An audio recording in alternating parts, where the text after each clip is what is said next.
తల్లి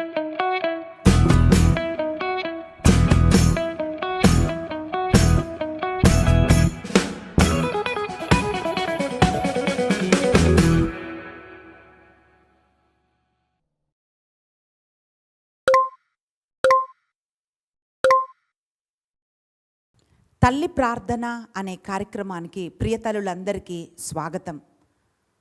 3వ రోజు బందీలైన బిడ్డలని విడిపించువాడు అనే ఒక వాగ్దానం గురించి ఈరోజు మనము ధ్యానించబోతున్నాం. ప్రియులరా, చాలామంది తల్లులు భారమైన మనసు చేత కన్నీటితో కలత చెందుతూ కృంగిపోయి నిస్సహాయ స్థితిలో ఉన్నారు. ఈరోజు అట్టి తల్లులందరికీ కూడా దేవుడు ఒక శుభవార్త చెప్తున్నాడు. అదేమిటి అంటే, బందీలైన బిడ్డలని విడిపించువాడు మన దేవుడు అనే వాగ్దానాన్ని ఈరోజు మనం ధ్యానించబోతున్నాం. యెషయా గ్రంథము 49వ అధ్యాయము 22వ వచనం ఇలా తెలియజేస్తుంది. ఈరోజు ఈ వాగ్దానాన్ని మనం ధ్యానిస్తున్నాం. యెషయా గ్రంథము 49వ అధ్యాయము 22వ వచనం. దేవుడైన ప్రభువు ఇట్లా అనుచున్నాడు, నేను జాతులను పిలుతును, జెండా ఎత్తి వారిని రప్పింతును, వారు నీ పుత్రులను తమ చేతులతో మోసుకొని వత్తురు, నీ కుమార్తెలను భుజముల మీద మోసుకొని వత్తురు. ప్రియులారా, దేవుడిస్తున్న వాగ్దానం ఇది.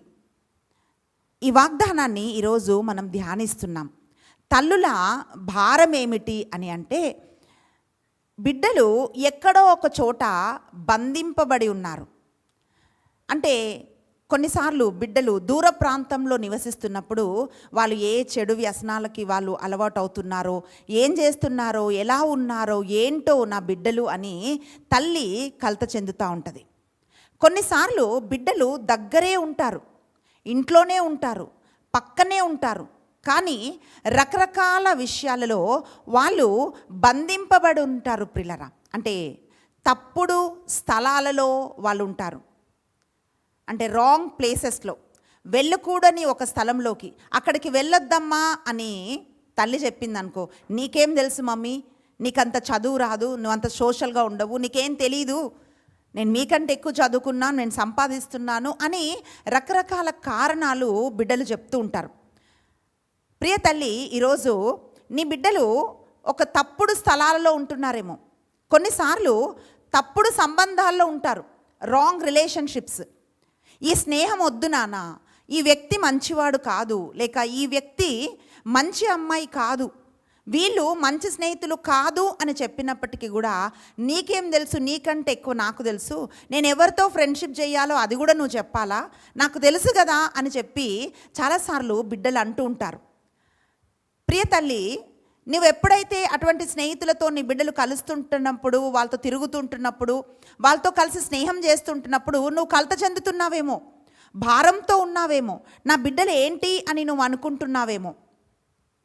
మూడవదిగా మనం చూస్తే ప్రియులారా, తప్పుడు అలవాట్లు, అంటే బ్యాడ్ హ్యాబిట్స్, చెడు వ్యసనాలు, అడిక్షన్స్, ఇలా రకరకాలుగా. అంటే మన ముందు బిడ్డలు మనతో ఉంటారు, కానీ ఏ రహస్య పాపములో వాళ్ళు బందీ అయి ఉన్నారో, ఏ తప్పుడు సంబంధాలలో వాళ్ళు బందీ అయి ఉన్నారో, వాళ్ళ ప్రవర్తనలో మార్పు వస్తున్నప్పుడు, వాళ్ళ మాటల్లో మార్పు వస్తున్నప్పుడు కొంతమంది ఒక రాంగ్ థింకింగ్లో ఉంటారన్నమాట. అంటే తప్పుడు ఆలోచన అంటారు.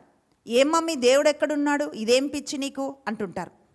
అంటే మనం చెప్తాం, నానా ఇది మంచిది కాదు నీకు అన్నప్పుడు, నీకేం తెలుసు అన్నట్టుగా పిల్లలు అంటూ ఉంటారు. ప్రియులరా, సైతాను బిడ్డలని ఆలోచనలో పట్టుకుంటాడు. అంటే రాంగ్ థాట్స్ పెడతాడు, రాంగ్ థింకింగ్ ప్యాటర్న్స్ ఉంటాయి వాళ్ళకి. అంటే వాళ్ళు ఆలోచించిందే అంత మాకే తెలుసు అన్న ఒక దాంట్లో వాళ్ళు ఉంటారు. దేవుడు ఎక్కడున్నారు అని అంటారు, మొత్తం సైన్స్ అంటారు, ఈ అద్భుతాలు ఎక్కడున్నాయి అంటారు.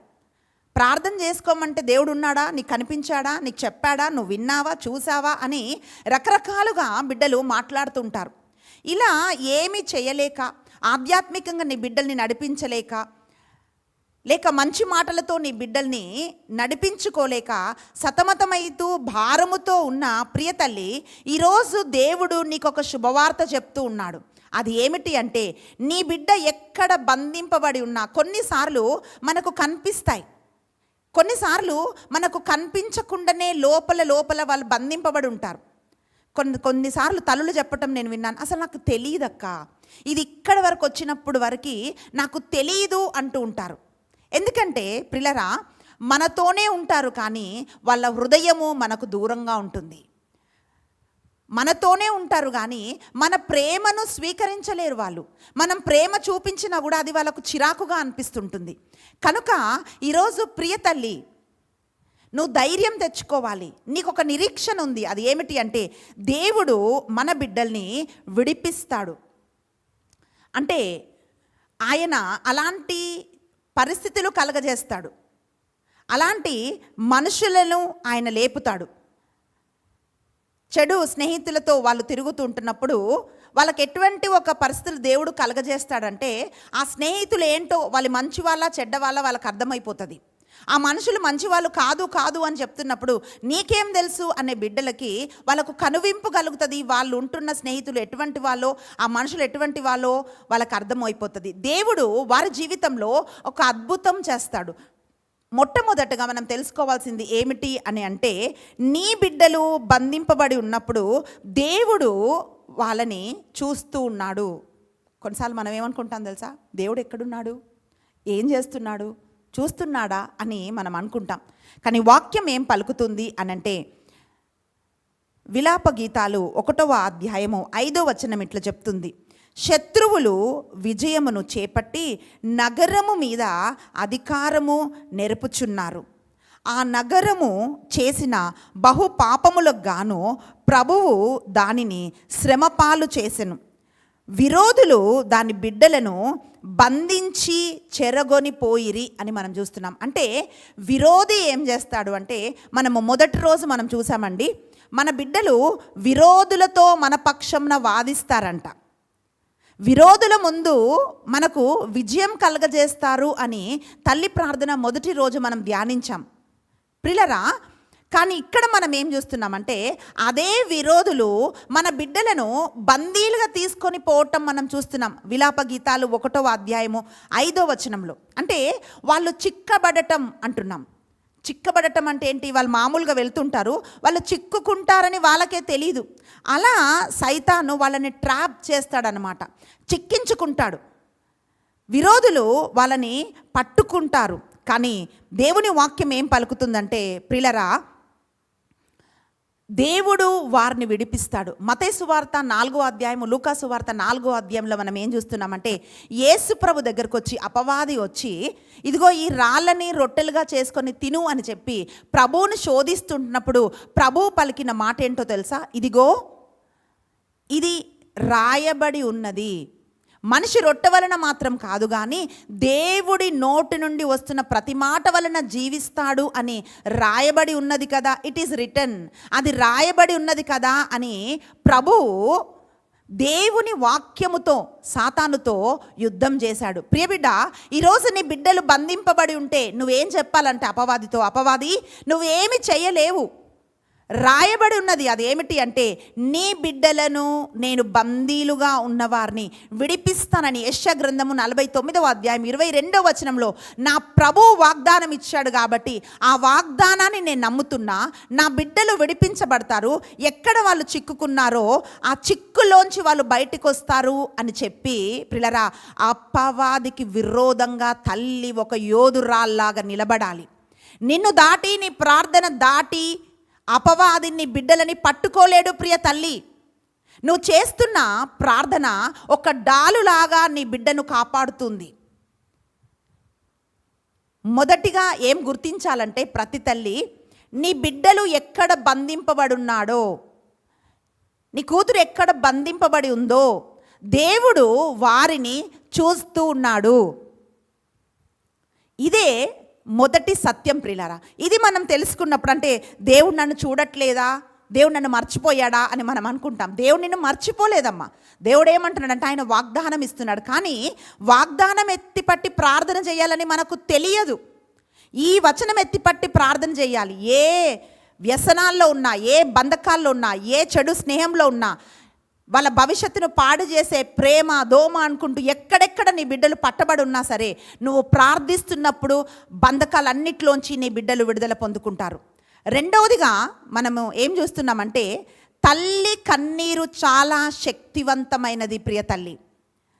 ఆ కన్నీరు దేవుడు చూస్తాడు.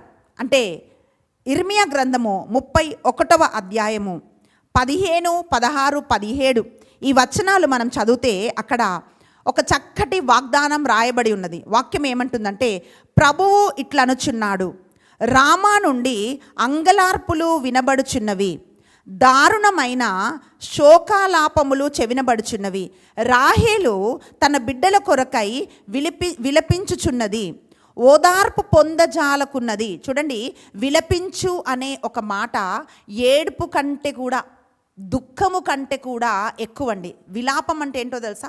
గుండె పగిలిపోయేలాగా ఒక మనిషి, అంటే ఫస్ట్ ఏడుపు అంటాం, తర్వాత ఏడుపుకి ఇంకొంచెం పైన దుఃఖం, అంటే ఎప్పుడు మన మనసులో ఒక వ్యసనం లాగా దుఃఖం అన్నమాట.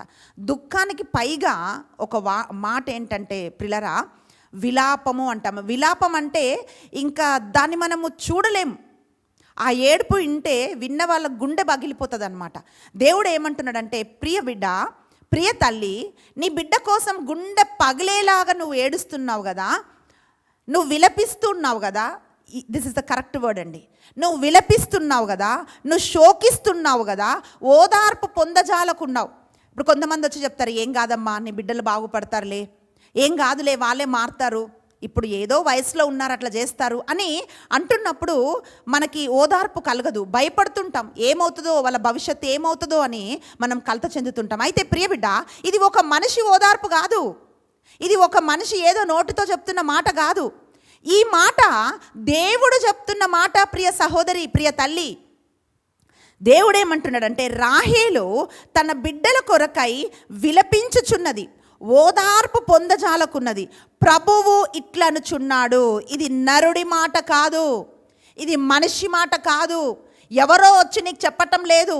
ఇక్కడ వాక్యం ఏం చెప్తుందంటే, ప్రభువు ఇట్లనుచున్నాడు, నీ బిడ్డలను, నీ ఏడ్పులు ఆపుకొనుము. నువ్వు ఇన్ని సంవత్సరాలు ఏడుస్తున్నావేమో, ప్రభు ఏం చెప్తున్నాడంటే, నీ ఏడుపును ఆపుకొనుము, నీ కన్నీటిని తుడుచుకొనుము, నీ బిడ్డలకు నీవు చేసిన సేవకు ఫలితము దక్కును, వారు శత్రువు దేశము నుండి మరలి ఒత్తురు. విలాప గీతాలు 1వ అధ్యాయం 5వ వచనంలో మనం ఏం చూసామంటే, విరోధులు మన బిడ్డల్ని బందీలాగా తీసుకెళ్తున్నారు. శత్రువు మన బిడ్డల్ని పట్టుకుపోయాడు. శత్రువు ఎవరండి? 1 పేతురు 5వ అధ్యాయం 8వ వచనంలో చెప్తుంది, గర్జించు సింహము వలె అపవాది మన శత్రువు ఎక్కడ పట్టుకోవాలని పట్టుకుంటున్నాడని వాక్యం పలుకుతుందండి. అపవాది మన శత్రువు అండి. ప్రియులారా, ఈరోజు ఆ అపవాదిని బిడ్డల్ని పట్టుకున్నాడేమో, కానీ ప్రభువు ఏమంటున్నాడంటే, వారు శత్రువు దేశం నుండి మరలి ఒత్తురు, నీ సంతతికి మంచి రోజులు వచ్చును. ఆమేన్. నీ బిడ్డలు స్వీయ దేశమునకు తిరిగి ఒత్తురు. ఎక్కడ బంధింపబడి వాళ్ళు అపవాది చేత తీసుకుపోబడ్డారు. చూడండి, కొన్నిసార్లు బిడ్డలు ఎప్పుడైతే ఈ చెడు వ్యసనాలకు, చెడు అలవాట్లకు, చెడు స్నేహాలకు వాళ్ళు బందీలు అయిపోతారో, ఒకరోజు ఒక తల్లి చెప్తుంది, అక్క, ఒక్క నిమిషం కూడా వాడు కాలు ఇంట్లో పెట్టడక్క, కలిసి తినాలన్నా, ఎక్కడికైనా వెళ్ళాలన్నా, కొంచెం కూర్చొని మాట్లాడాలన్నా, అమ్మ ఏడ్చినా వాడి హృదయం కరగదు, నాన్న కష్టపడుతున్నా వాడి హృదయం కరగదు, వాడి ఫోన్ ఏంటో, వాడి జీవితం ఏంటో, వాడి ఫ్రెండ్స్ ఏంటో, వాడి తాగుడేంటో, వాడి తిరుగుడేంటో, అసలు కొంచెం కూడా వాడికి ఏం అనిపించట్లేదంటే, నాకు ఏం చేయాలో నాకు అర్థం కావట్లేదు అని ఒకరోజు ఒక తల్లి చెప్తుంది. ప్రియా తల్లి, ఇది ఒక్క తల్లి మాట కాదు, అనేక మంది తల్లులు ఇట్లాంటి ఒక స్థితిలో ఉన్నారు. తల్లిదండ్రులు ఏడుస్తున్నా, వాళ్ళు ఏం చేస్తున్నా సరే బిడ్డల హృదయము కఠినమైపోయింది. కారణం ఏంటంటే, అపవాది వాళ్ళను బంధించేశాడు. కానీ ఈరోజు ప్రభు ఏమంటున్నాడు తెలుసా? ఆ అపవాది బంధకములోంచి నీ బిడ్డలని విడిపించువాడు దేవుడు. మొట్టమొదటగా ఆయన నీ బిడ్డలు బంధింపబడడం చూస్తున్నాడు.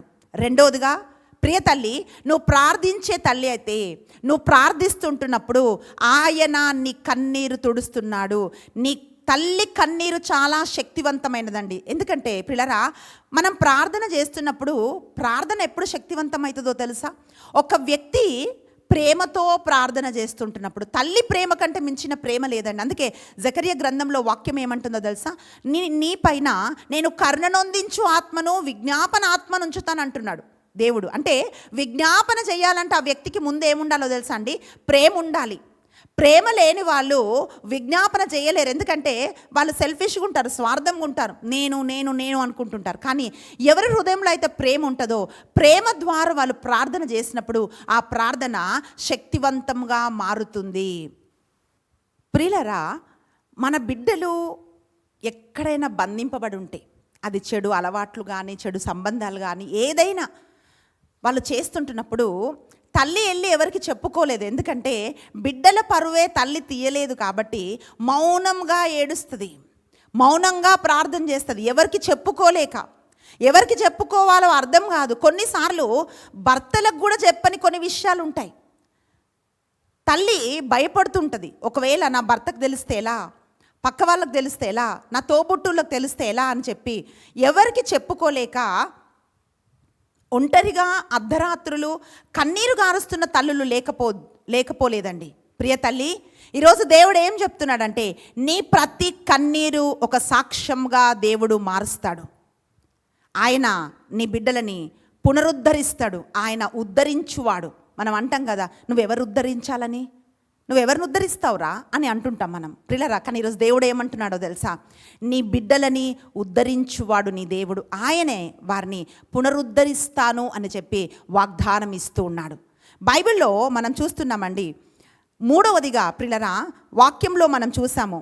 యెషయా గ్రంథము 49వ అధ్యాయము 22వ వచనంలో చూస్తే ఆయన అంటున్నాడు, నేను జాతులను పిలుస్తాను, నీ కొరకు డివైన్ హెల్పర్స్ని, సహాయకులని నేను లేపుతానంటున్నాడు. మొదటిగా ఆయన బంధింపబడటం చూస్తున్నాడు.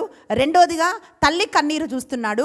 ఎప్పుడైతే తల్లి కన్నీరు విడుస్తుందో ఆయన ఏం చేస్తున్నాడంటే సహాయకులను ఆయన లేపుతున్నాడు. ప్రియులారా, అది స్నేహితులు కావచ్చు, పరిస్థితులు కావచ్చు, దేవుని దూతలు కావచ్చు, లేక ఎవరో ఒకరు కావచ్చు, ఒక సేవకుడు కావచ్చు, ఎవరైనా కావచ్చు, ఎవరో ఒకరి ద్వారా అటువంటి ఒక పరిస్థితిని కలగజేసి అక్కడి నుండి దేవుడు వారి ద్వారా తిరిగి నడిపిస్తానని చెప్పి ఆయన వాగ్దానం ఇస్తున్నాడు. ఆయన అంటున్నాడు, నేను జాతులను పిలుతును, జెండా ఎత్తి వారిని రప్పింతును, వారు నీ పుత్రులను తమ చేతుల మీద మోసుకొని వత్తురంట. మోసుకురావటం అంటే ఏంటండి? నడవరు నీ బిడ్డలు, వాళ్ళు మోసుకొని తేబడతారంట నీ దగ్గరికి. చూడండి, బిడ్డలు ఎక్కువ నడిస్తే తల్లి ఏమంటుంది తెలుసా? చిన్నప్పుడు, అమ్మో చాలా నడిచేశాడు, కాళ్ళు నొప్పి వస్తున్నాయి, నా బంగారే, నా కొండే అని ఆ బిడ్డని తల్లి ఎత్తుకుంటుందండి. ప్రియులరా, దేవుడు ఏమంటున్నాడు తెలుసా? పాపంలో పడి పడి పడి నశించిపోయిన ఆ బిడ్డలని దేవుడు ఏం చేస్తాడంటే నడిపించుకొని కాదండి, వాళ్ళని మోసుకొని నీ యొద్దకు తీసుకురావటానికి ఆయన తన దూతలని ఆజ్ఞాపిస్తాడు. ఆయన అంటున్నాడు, నీ పాదములకు రాయి తగలకుండా నేను దూతలని ఆజ్ఞాపిస్తానంటున్నాడు. ఏం చేస్తారండి? పాదాలు కూడా నడిస్తే రాళ్ళు తగులుతాయని దూతలు ఎలా ఎత్తుకొని వస్తారనే వాగ్దానం మన బిడ్డల పట్ల దేవుడు వాస్తవం చేస్తాడండి. అందుకే వాక్యం అంటుంది, ఇదిగో నీ బిడ్డలని వారు చేతుల మీద మోసుకొని వత్తురు, నీ కుమార్తెలను భుజముల మీద మోసుకొని వత్తురంట. చిన్నప్పుడు బిడ్డల్ని మనం ఎత్తుకుంటాం కదండి, అంటే ఉప్పు సంచి గొర్రెపిల్ల అని చెప్పి ఇలా భుజాల మీద పిల్లల్ని వేసుకొని మనం ఆడిస్తూ ఉంటాం. దేవుడు ఏమంటున్నాడు తెలుసా? నీ బిడ్డ ఏ ప్రాయంలో ఉన్నా పర్వాలేదు, కానీ నీ కుమార్తెను భుజాల మీద ఎత్తుకొని దేవుడు తీసుకొని వస్తాడంట. హల్లెలూయా.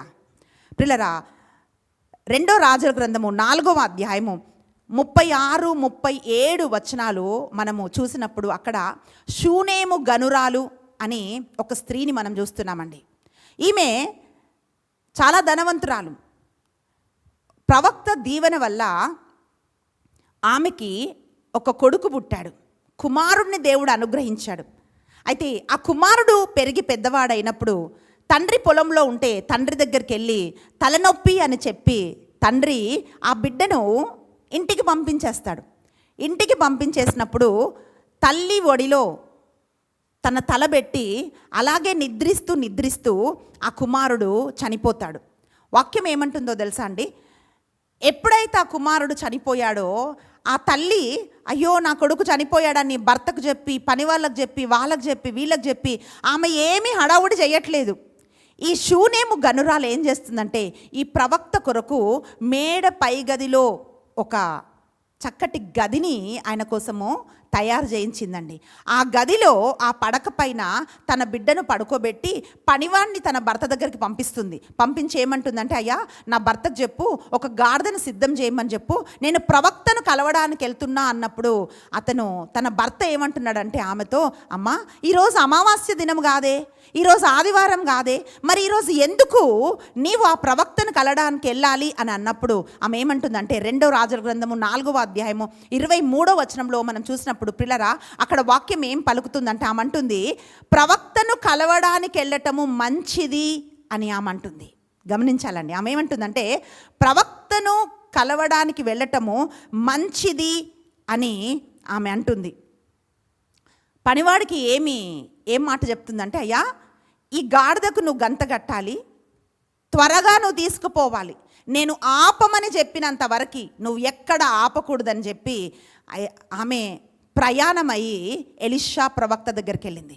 పిల్లరా ఎలీషా ప్రవక్త ఆమెను చూసి తన సేవకుడైన గేహాజీని పంపించాడు. ఆమెను కనుక్కో ఎలా ఉందో, ఆమె క్షేమం ఎట్లుందో అన్నప్పుడు గేహాజీ వచ్చి అడుగుతున్నాడమ్మా, నీ భర్త నీ పెనిమిటి బాగున్నాడా, నీ బిడ్డలు బాగున్నారా, నీ కుమారుడు ఎలా ఉన్నాడు అన్నప్పుడు అంతా క్షేమమే అని ఆమె చెప్పింది. పిల్లరా నేను ఎందుకు ఈ మాట చెప్తున్నానంటే కొన్నిసార్లు మన బిడ్డలకు ఏమైనా జరిగినప్పుడు మనం అందరికీ చెప్పుకోలేము.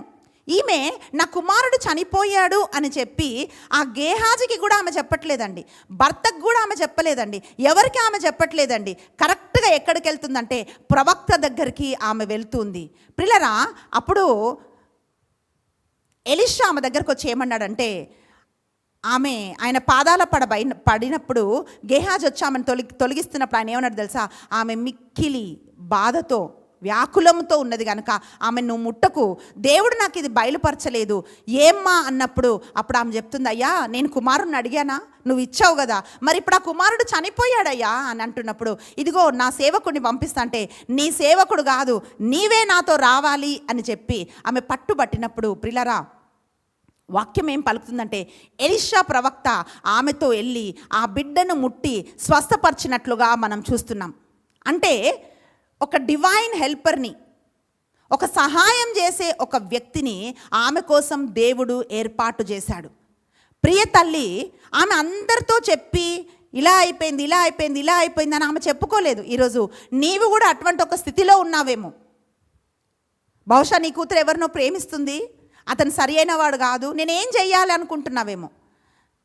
నీ బిడ్డలు ఒక రాంగ్ రిలేషన్షిప్లో కానీ లేక చెడు అలవాట్లో కానీ ఉన్నారేమో, ఎవరికి చెప్పుకోలేక నువ్వు ఏడుస్తున్నావేమో ప్రియ బిడ్డ. కానీ వాక్యం ఏం పలుకుతుందంటే నీ బిడ్డలని విడిపించటానికి దూతలని దేవుడు పంపిస్తాడు, ఆ పరిస్థితులని దేవుడు మార్చేస్తాడు, నీకోసం దేవుడు అద్భుతం చేస్తాడు ప్రియులారా. 4వదిగా మనం ఏం చూస్తున్నామంటే దేవుడు ప్రతి బిడ్డలని తన తల్లి దగ్గరికి ఆయన చేరుస్తాడు. అంటే గాడ్ రెస్టోర్స్ అంటున్నాం మనం. దేవుడు పునరుద్ధరిస్తాడు కుటుంబాలని, బిడ్డలని, తల్లిదండ్రులని ఆయన కలిపేవాడు ప్రియులారా. బైబిల్లో ఇంకొక చక్కటి ఉదాహరణ మనం చూస్తున్నాము. అది ఆదికాండము 45వ అధ్యాయము 28వ వచనంలో మనం చూసినప్పుడు, ఆదికాండము 45వ అధ్యాయము 28వ వచనంలో మనం చూస్తున్నాం. యాకోబు ఇజ్రాయేలుగా మారాడు, వృద్ధుడయ్యాడు, ముసలివాడు అయిపోయాడు. కానీ యోసేపు అన్నల చేత అమ్మబడి బందీగా ఐగుప్తుకు తీసుకుపోయారు. సంవత్సరాలు ఎదురు చూస్తున్నాడు కుమారుడు కోసం. ఇక కుమారుడు చనిపోయాడేమో అని అనుకున్నాడు. కానీ ఒకరోజు యోసేపుకు వర్తమానం వచ్చింది. ఆ వర్తమానం ఏమిటో తెలుసా, నువ్వు చనిపోయాడు అనుకున్న నీ కుమారుడు చనిపోలేదు, ఆయన బతికే ఉన్నాడు అని ఒక వర్తమానం వచ్చింది. ప్రియులారా మనం ఏం చూస్తున్నామంటే ఆదికాండము 45:28లో మనం చూస్తే అక్కడ వాక్యం ఏమంటుందంటే, ఇజ్రాయేలు ఇక చాలు, నా కుమారుడు యోసేపు బ్రతికే ఉన్నాడు, ఈ బొందిలో ప్రాణం ఉండగానే వెళ్ళి ఒక్కసారి వారిని కన్నులారా చూతును అనెను. నాకు ప్రాణం ఉన్నప్పుడే నేను వెళ్ళి నా కుమారుణ్ణి నేను ఒక్కసారి చూస్తాను అంటే నేను చూస్తానని అనుకోలేదు. చూడకుండానే నేను ప్రాణం విడుస్తాను అనుకున్నాను. కానీ నా కుమారుని చూసే అవకాశం దేవుడు నాకు ఇచ్చాడని యాకోబు అంటూ ఉన్నాడు. ప్రియబిడ్డ, సంవత్సరాలుగా ఆ తండ్రి ఎదురు చూసినప్పుడు దేవుడు తన కుమారుణ్ణి తండ్రి దగ్గరికి చేర్చాడు. తండ్రిని కుమారుని దగ్గరికి చేర్చాడు. దేవుడు అలాగే వదిలిపెట్టలేదు ప్రియులారా. తిరిగి దేవుడు కలిపేవాడు. ఆయన పునరుద్ధరించే దేవుడు. ఈరోజు ప్రియ తల్లి, ఒక్క నిమిషం ఎక్కడెక్కడ నీ బిడ్డలు బంధింపబడి ఉన్నారో నువ్వు జ్ఞాపకం చేసుకో. యోసేపు తిరిగి వచ్చినప్పుడు ప్రియులారా, తిరిగి రావటం మాత్రమే కాదు, ఒక అధికారంతో వచ్చాడు, ఒక మహిమతో వచ్చాడు, ఒక గొప్పతనంతో వచ్చాడు. తండ్రి తల ఎత్తేవాడులాగా ఆ కుమారుడు వచ్చాడు. ఈరోజు నీ బిడ్డలు నీ నుంచి దూరంగా వెళ్ళిపోయారా? ఎక్కడో పట్టబడ్డారా? ఎక్కడో ఉన్నారా? కానీ దేవుడు ఏం వాగ్దానం ఇస్తున్నాడో తెలుసా? నీ తల ఎత్తువారుగా నీ బిడ్డలని దేవుడు తిరిగి నీ యొద్దకు ఆయన నడిపిస్తాడు. ప్రియులారా, ఒక్క నిమిషం మనమందరము ప్రార్థన చేద్దాం కళ్ళు మూసుకొని. ఎక్కడెక్కడ నీ బిడ్డలు బంధింపబడి ఉన్నారో దేవుడు అది చూస్తున్నాడు. నువ్వు ఎంతగా మూలుగుతున్నావో, శోకిస్తున్నావో, విలపిస్తున్నావో ప్రియబిడ్డ, నీ ప్రతి కన్నీరును దేవుడు చూస్తున్నాడు. ఎవరికి చెప్పుకోలేక ఏమి చేయలేని ఒక స్థితిలో నువ్వు ఏడుస్తుండగా ప్రియ తల్లి, వాటన్నిటినీ దేవుడు చూస్తున్నాడు. నీ కొరకు ఆయన సహాయకులని పంపుతాడు, ఆయన దూతల్ని పంపుతాడు.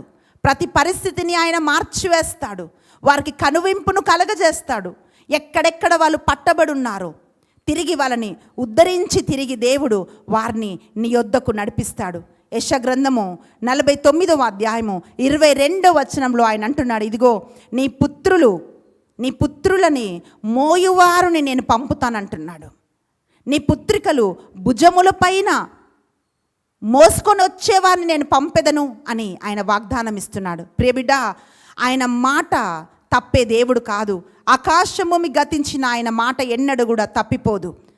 యేసుప్రభు అపవాదితో పోరాడుతున్నప్పుడు ఇది రాయబడి ఉన్నది అని పలికాడు. పరిశుద్ధ గ్రంథములో, పవిత్ర గ్రంథములో ఇది రాయబడి ఉన్నది. ఆ మాట ఏమిటి అంటే, నీ బిడ్డలను విడిపించువాడను నేనే అని ఆయన వాగ్దానం ఇస్తుండగా ఆ వాగ్దానం తప్పిపోదు ప్రియ కుమార్తె. యెషయా గ్రంథం 49వ అధ్యాయం 22వ వచనం ఎత్తిపట్టి మళ్ళీ మనం చెప్దాం. ప్రభువా, ఈరోజు నా బిడ్డలు ఎక్కడ బంధింపబడి ఉన్నారో ప్రభువా, అక్కడి నుండి నా బిడ్డలు విడుదల పొందుకుందురుగాక. చెడు స్నేహాల నుంచి వాళ్ళకు విడుదల వచ్చునుగాక. చెడు అలవాట్ల నుంచి విడుదల వచ్చునుగాక.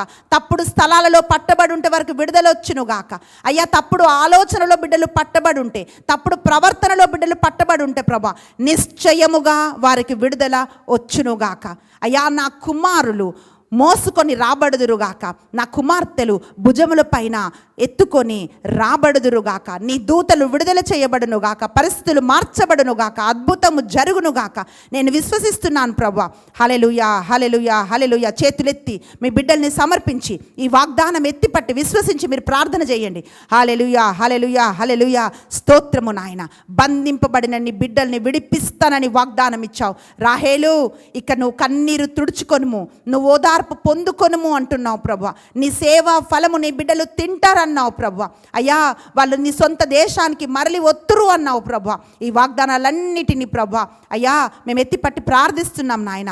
నిశ్చయముగా ఎవరెవరైతే ప్రభా ఈ ప్రార్థనలో ఏకీభవిస్తున్నారో ప్రభా, ప్రతి తల్లి ప్రార్థనకు జవాబు వచ్చునుగాక, అద్భుతం జరుగునుగాక అని యేసు ప్రశస్త నామంలో ప్రార్థించి అడిగి వేడుకుంటున్నాం తండ్రి. ఆమేన్. యెషయా గ్రంథము 49వ అధ్యాయం 22వ వచనం ప్రకారం బంధింపబడిన మన బిడ్డలు విడుదల పొందుకుందురుగాక. దేవుడు మిమ్మల్ని ప్రేమిస్తున్నాడు. God bless you. ప్రియులారా, ఈ వీడియోస్ తల్లి ప్రార్థన అనే ఈ సిరీస్ మీకు ఆశీర్వాదకరంగా ఉంటే లైక్ చేయండి, కమెంట్ చేయండి. మీ బిడ్డల కోసం ప్రార్థించాలంటే మీరు కమెంట్లో పెట్టండి, అవి కూడా చదివి వారి కోసం మేము ప్రార్థిస్తున్నాం. అలాగే ఇది మీకు ఆశీర్వాదకరంగా ఉంటే ప్రతి తల్లికి ఇది చేరేలాగా అందరికీ దీన్ని మీరు పంపించండి. మీ వంతు మీరు చేసినప్పుడు దేవుడు తప్పకుండా దానికి ప్రతిఫలం మీకు ఇస్తాడు. God bless you.